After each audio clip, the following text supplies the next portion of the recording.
Вітаю вас на своем канале и в своем саду. Рада всех видеть. Сегодня расскажу, как я готовлю плетистые розы к зимовке. Самая сложная обрезка. Но на самом деле ничего сложного нет. Хотя я этого не знала в свой первый год. Замотала их ровненько агроволокном, дождалась весны, и они все вышли у меня черные. Обрезала под корень, но все обошлось, наросли. Сейчас расскажу вам. Предыдущее видео про укрытие флорибунты чайно-гибридных роз, в котором я сказала, что плетистых это не касается, возникла масса вопросов. Сегодня у нас конец октября, как ни странно, тепло, я в рубашке. Я расскажу, как я укрываю. Ну, пока укрывать не буду, покажу подготовку к укрытию и что нам надо делать с нашими плетистыми розами. Честно говоря, долго с духом собиралась, потому что у меня такие монстры повырастали. Даже страшно к ним и подступиться.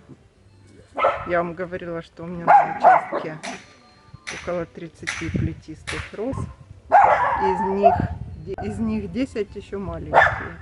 Взрослых тоже штук 10. И 10 середнячков. Поэтому мне предстоит борьба с 10 розами плетистыми. Сейчас все расскажу и покажу.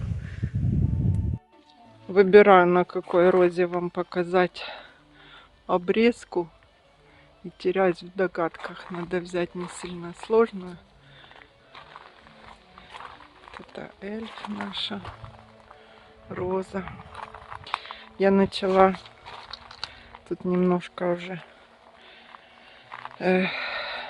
роза Пьер де Ронсар. Ей 3-й год. Вот такую кучу немножко. Выше колена куча тонких вот таких веточек. Я уже вырезала. Остались, значит, толстые совсем, про которые я вам сейчас и расскажу.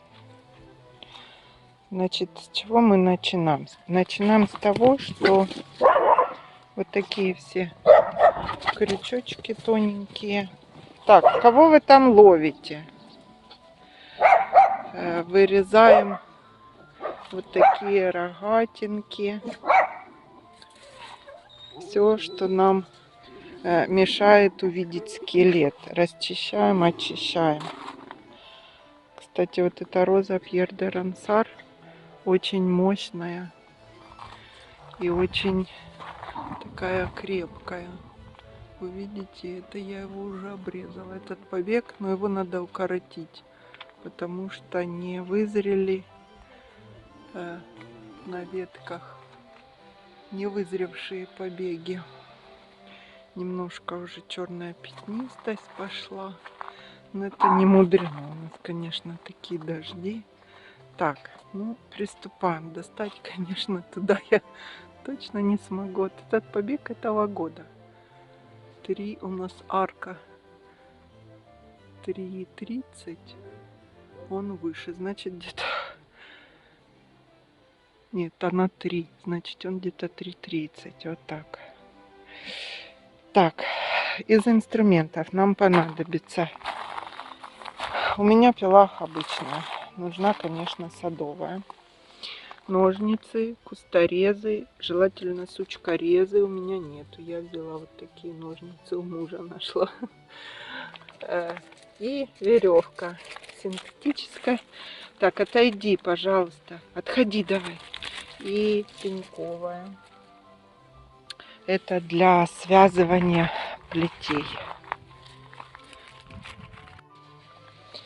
На примере вот этой розы Пьер де Ронсар я вам покажу, какие побеги нам надо обрезать. Ну, конечно же, вот этот, который вообще загнулся туда непонятно куда. Вот этот, растущий в середину. Вырезаем. Сейчас покажу ближе.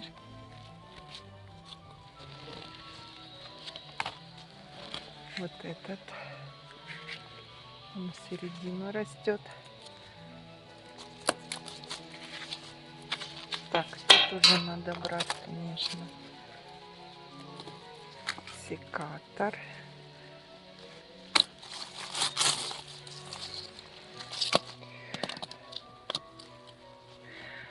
Еще хочу показать вам разницу в побегах. Видите, сразу видна. Вот этот коричневый с такими бороздками. Это старый побег, который мы сейчас вообще будем вырезать с вами. Хоть у него тут и молодые от него пошли, нам такой побег не нужен. Вот он. Вот этот побег, он не сильно длинный. А вот этот зеленый и крайне колючий, вот это самое ценное, что наросло за этот год. Такие побеги оставляем. Вообще на зимовку оставим 5, 7, максимум 8 вот таких красавчиков. Сейчас возьму кусторез, не кусторез, а свои ножницы или пилу даже, и выпилю вот этот побег, и сразу станет видно. И так же само нам придется расстаться вот с этим таким толстым разветвленным, хотя от него, видите, тоже идут молодые зеленые вверх. Вырежем его до вот этой развилки, до вот этой развилки, то есть вот так отрежем, потому что выше пошла молодая ветка, красивая, ее нам надо оставить. С той стороны зайти у меня не получится. Сейчас ее вырежу, покажу вам, какой она длины и что у нас осталось. Приходится мне пилой выпиливать, потому что ничего у меня не получается. И снимать и пилить неудобно. Сейчас выпилю, покажу. Не получается этими ножницами, что мне Вадим Петрович дал, своей пилой. Потом мы этот срез замажем. Сейчас покажу, что получилось. Так, вот отпилили мы эту ветку. Сейчас я ее вытащу, покажу вам, что это такое. Это не так еще и просто сделать. Рогатина такая.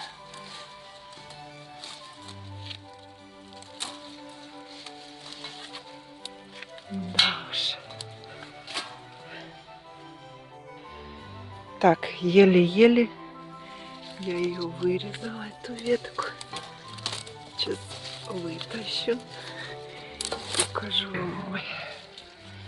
Вот, значит, какая ветка. Во-первых, на ней много всяких разных развилок.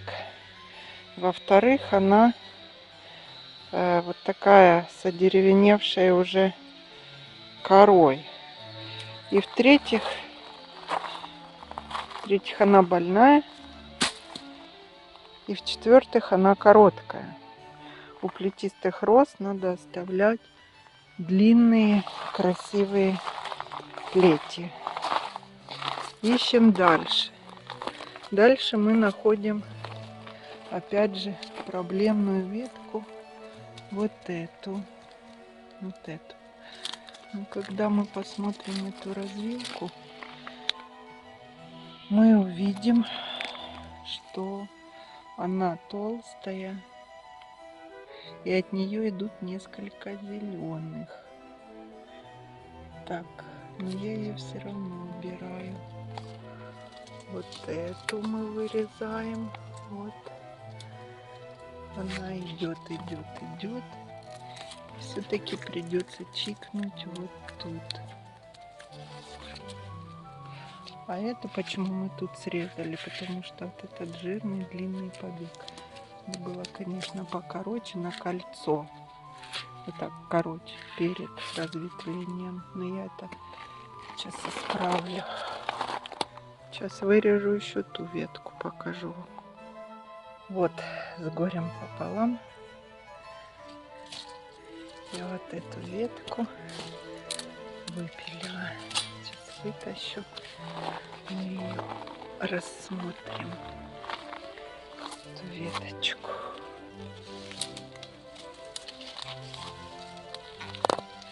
Поближе. Вот о чем я говорила. На ней много разветвлений ненужных. С учетом того, что сколько я еще обрезала. Вот идет зеленый хороший побег. Но он на большой высоте идет. И он сам побег короткий. Сам побег короткий. Поэтому эта ветка тоже у нас вырезается. Смотрите, как уже стал проступать габарит. Красивый такой. Чистенький. Так. Теперь смотрим дальше. Вот эти раз, два, три. Точно оставляем. Дальше. Вот эту вот ветку, наверное, придется вот эту тоже вырезать вот так. Эту оставлю, потому что там наверху большие, красивые. Вот она разветвляется. Ее оставлю до весны, во всяком случае. Сейчас вырежу вот эту. А вот у этой вот тут вот отрежу, потому что идут две веточки, которые мне как бы нравятся. Отрезаем эту, а эту тут отпиливаем. Будет дальше видно. Так, я ее отпилила, но чтобы ее вытащить, вот она отпиленная стоит. Мне ее надо распилить на множество кусков, потому что она мне переломает мои красивые зеленые побеги. Роза стала уже такая прозрачненькая. Вот хороший, жирный, но он рос сильно высоко на вот этой старой ветке. Сейчас я ее на куски режу и удаляю. Так, ну, в принципе, наверное, уже можно вытащить. Сейчас попробую. Сейчас.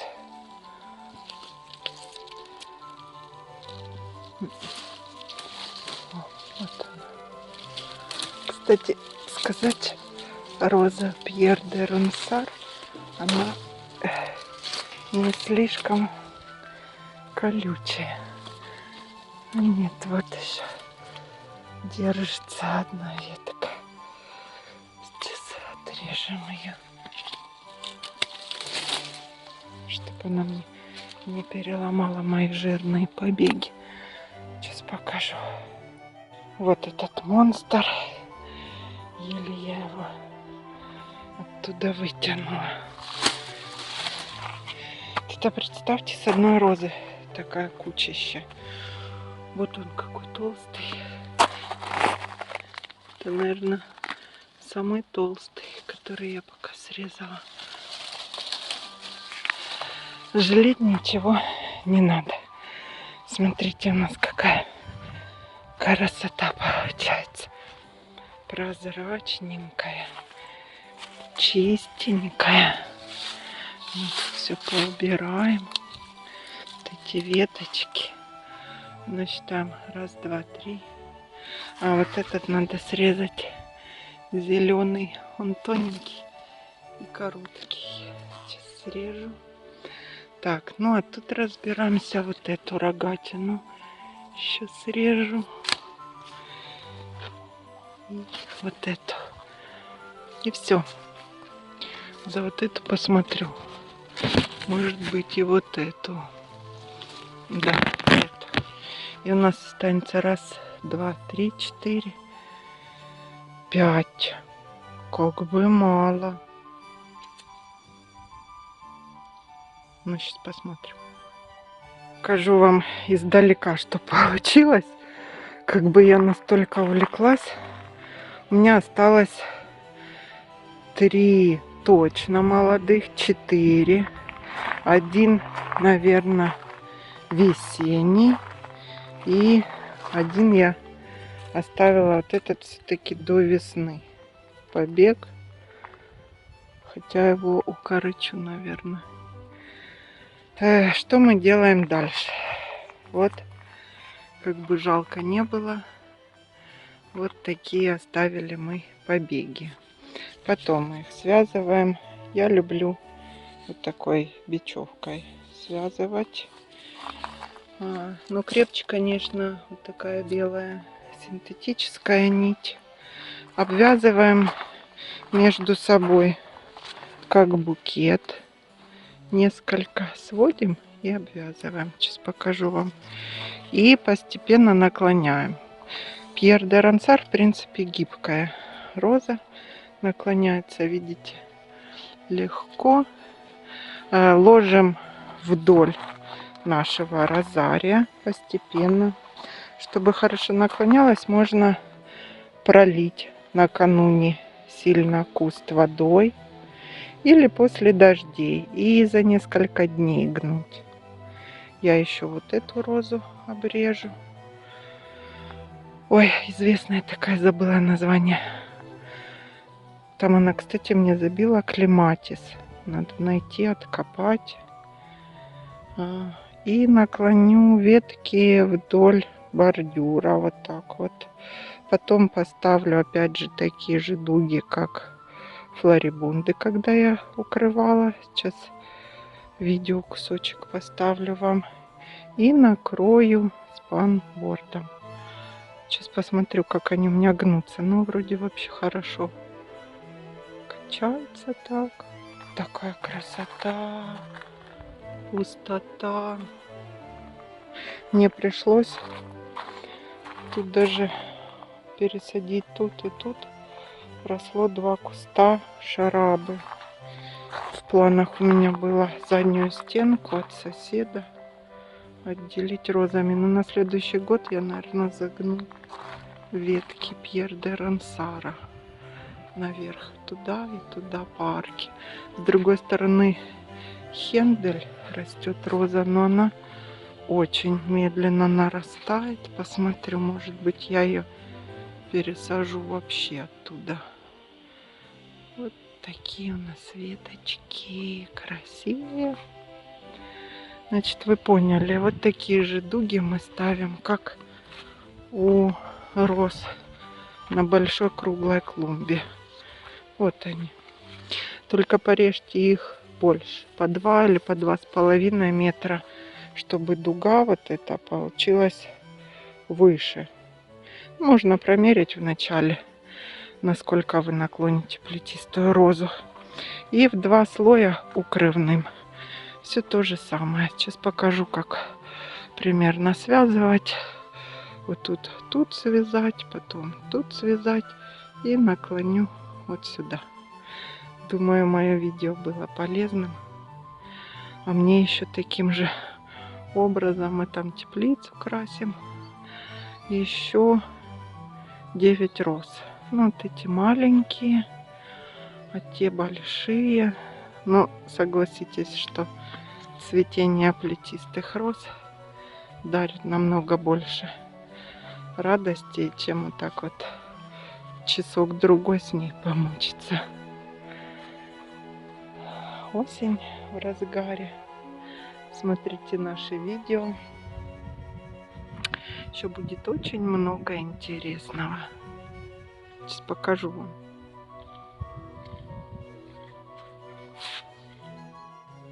Показываю. Вы принцип поняли. Связать один раз, другой раз. И буду постепенно, фиксируя карки, наклонять. Также вот эти связываем по 2 или по 3. Они вот так легко гнутся, видите, опускаются. И постепенно лягут мне, ну, сантиметров хотя бы 80 до земли опустить. В идеале совсем положить их не получится, потому что все-таки у них очень толстые стебли. Вот наш Пьер де Рансар из того монстра, что был, превратился вот в такую полунаклоненную розочку. Подписывайтесь на наш канал. Будет еще много интересного. Дожди у нас были, поэтому я не проливаю, а просто наклоню.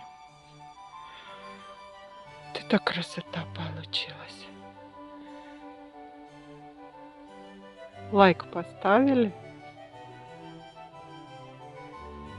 Наклонила уже обе плети на высоту где-то 1,20 м, 1,30 м. Они так постоят пару дней. Я вот с этой розой разберусь и опущу еще сантиметров на 40 пониже. А потом еще раз. И получится у нас розочка Пьер де Рансар отправится на зимовку.